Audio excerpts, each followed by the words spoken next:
everyone, welcome back to Alkaline Hydrochloride 784. So, National Day, and remember when I made the first National Day video, and I was having this whole dilemma on my identity.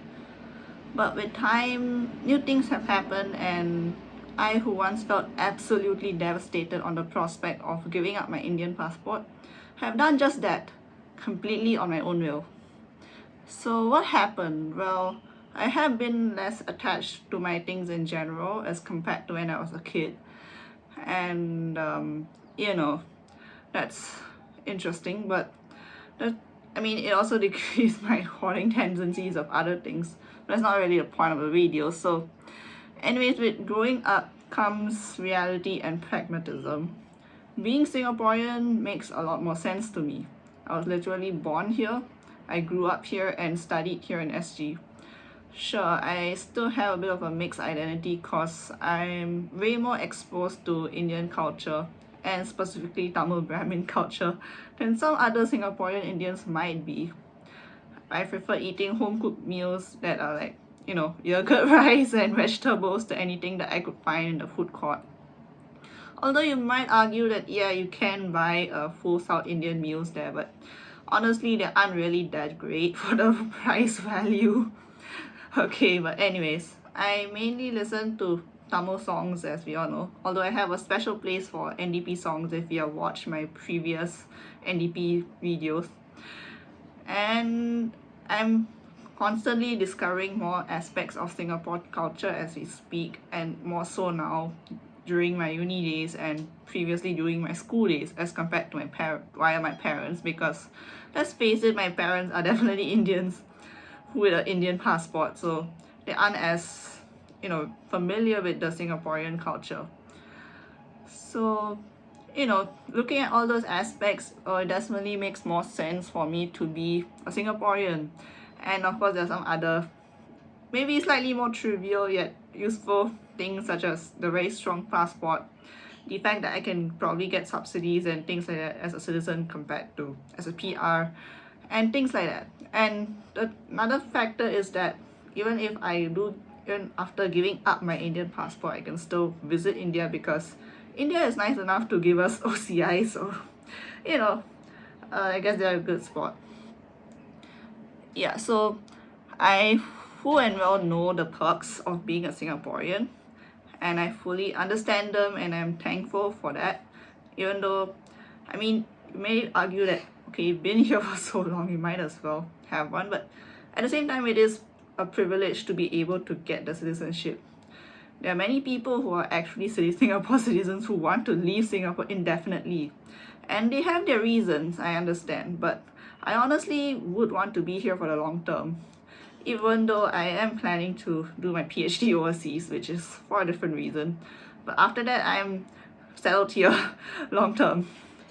And why? Well, Singapore is, first of all, one of the safest areas in terms of crime, in terms of natural disasters, and well, at least until all the ice melts and we all get engulfed by the water.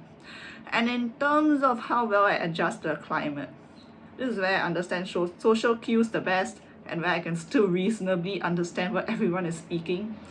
I am quite bad at understanding certain English accents, but I can understand Singlish at least. So, which is quite an interesting thing. And of course, as I mentioned earlier, I can get a pretty decent discount on healthcare, which is really good. And I can enjoy my fast, affordable Wi-Fi, which is a big deal for people nowadays. And I can get anywhere in 1.5 hours to 2 hours tops. Of course, it's not like Singapore is perfect. We are a nation of complainers, and there are many issues abound, from PTO rules and waiting times to how we treat our foreign workers, to such things happening in the government from time to time, to rather uneventful elections. But at least I know that things are going to be stable and business as usual for a decently long time. And that's not something I can always get in a country. The more I travel the world, yeah, I see really nice countries with eye-smattering scenery and with crisp fresh air or with unlimited freedoms. But I can also easily see the cons of living in those cities as well. Like some of them are too polluted for me. My nose literally like gathers black stuff in places like London. Yeah, surprisingly, London is quite polluted. Some are much too big or have troublesome public transport systems. That's why it's good to be in a small place. You can easily get anywhere. And some have very strong seasonal variance in temperature. As you know now, the heat wave in Europe is quite crazy. It's like getting to 40 degrees, 50 degrees Celsius in quite a few places. And at least, even though it is hot here, at least we know how hot it will be for most of the year. It's very predictable. And sometimes they have too dry or too humid a climate. Of course, here it's very humid, but I do require humidity because I tend to get dry skin otherwise. So yeah, thank you Singapore for being the place you are and giving a safe environment for me and many other kids to study, work and live life. And happy birthday! I guess the 58th birthday of Singapore. Yay! Recently, well. Right, this actually doesn't really scare me that much because at the end of the day, it's a bit hard to destabilize the actual systems that run on everyday government tasks. But yeah, I am aware that lately there has been a seed of uncertainty brewing within the government. And a while ago, when Lee Hsien Loong was sourcing for a new PM, the available candidates, while surely competent, don't seem to live up to the legacy of, the previous dynasty, the Lee dynasty. And now with the recent scandals, are we doomed? No. I would say that life has gone on just as usual, despite the scandals. Though I suppose the thing that affects us is not really the scandal or the affair itself, but the fact that people are fired from their retiring from their jobs and then replaced with another person. But the fact that this replacement has occurred and no big deal, like nothing crazy has happened because of that, shows that Singapore is able to be quite stable and quite consistent, at least in the short term. However, in the long term, maybe there might be certain issues. I am not sure. Like, I'm not expert in these things. So the more likely thing that might happen is a slow and gradual distrust in the competencies of the leaders. As we saw with the whole PM issue itself, a lot of people were like a bit disappointed with the 4th gen politicians. And to best explain why this is the case, we must look at history. Once upon a time, Singapore was once a poor, very like third world-ish country. And we didn't have a lot of resources, we only had the people. And we also had to rely only on our neighbors and the odd American base that just randomly happens to be there. But what made us what we are today? Well, we had Lee Kuan Yew's policies, which were very great. Like, they were good for the economy. They made Singapore progress from, in economic sense, from third world to first world. I wouldn't say the same of some people's attitudes, but at least economically has progressed a lot. And people still expect that great progress to keep happening as we move on. It is a bit like, you think about the semiconductor Moore's law thing. You think that over the years, the number of things that can be fit into one tiny chip has increased so much, but you think that it will keep happening, but there's a limit to that as well. And even for progress, there's a certain limit as to how fast it can go. And we have reached a bit of a local plateau, I feel, and progress occurs, but it is slower than it used to be. And in 2023, that's just how it is. And while I am sure that Lee Hsien Loong would be a good mentor to the 4th generation politicians, as I feel like the reason why so far it has been really good is because 1, Lee Kuan Yew was good at making it progress, and 2, the subsequent PMs who were mentored by Lee Kuan Yew and also quite competent in their own right have made things pretty good in terms of the policies and the overall plans.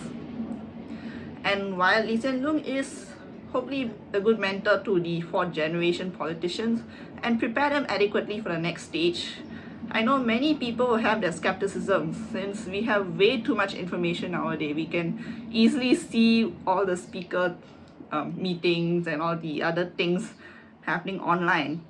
And this gives us a lot of access to information, first of all. And the second thing is there's a lot of access to forums like Reddit, where there's good things and bad things. A good thing is that we are a bit more aware of the possible shortcomings of Singapore, but the bad thing is that it can become an echo chamber. So let's say someone who actually doesn't have any issues with Singapore logs onto Reddit, maybe they'll see some actual valid points and then they might keep that in mind, but at the same time there could be some really vocal minorities who eventually make this person start hating some that aspect of Singapore all of a sudden. So yeah, this is really a lot of things that can happen. And yeah, we already know that Reddit has managed to make certain things enter the news a lot faster, which is a good thing. At the same time, certain controversies and certain very strong opinions arise due to these forums. So what does that mean then? Well, we can't really avoid it. We can shut down all the forums because that means the good thing will also go away. But we do need to be more aware of what you're doing when you're online and what you're reading when you're online.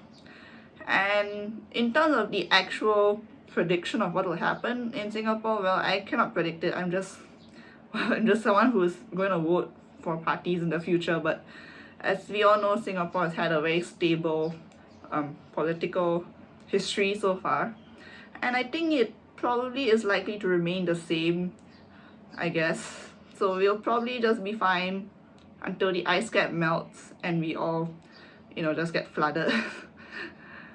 Yeah. Okay, bye. Like and subscribe for more chaos, and happy National Day.